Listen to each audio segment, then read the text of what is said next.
Don't panic. This is the point at which many people would go, right, that's it, I don't fancy that kind of bill, I'm not having one of these Porsches. But not all of them are affected by all of these issues. And so to help, Hartech have built this table showing which engine suffers which problem.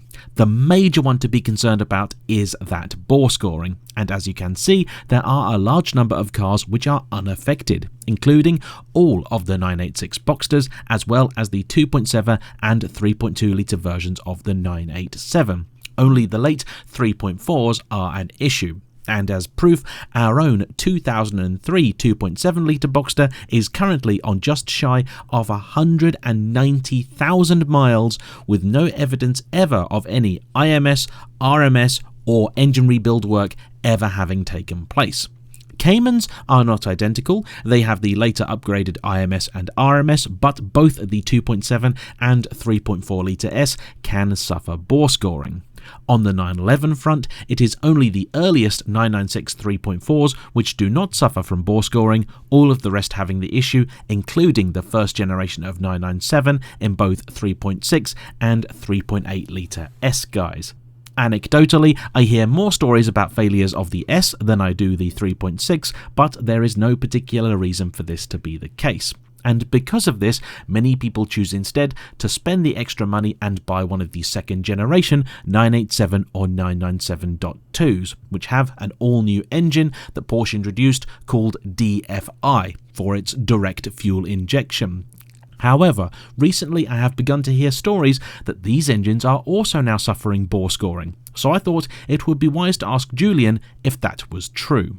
We've started to see a few engines where we have an issue with what we call cold seizure. So the problem is, as the engine warms up, on what they call a 9A1 engine, the problem is the block's very different. These have actually got their crank carrier underneath, which you can see in this engine here.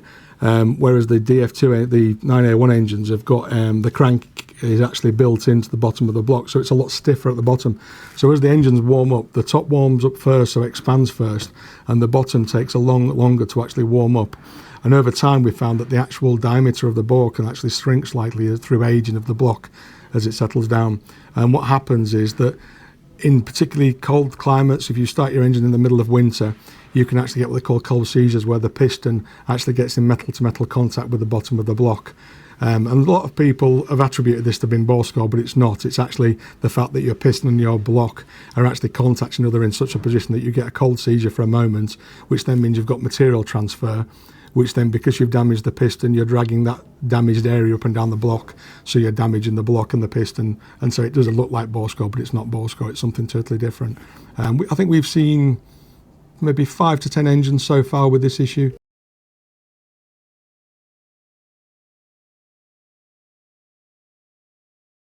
And I do want to add, because I get this question all the time, what about a Boxster or a Cayman? We don't see this problem with Boxsters, except with like a late model, like an 07 or 08, with a 3.4 engine out of the Cayman S.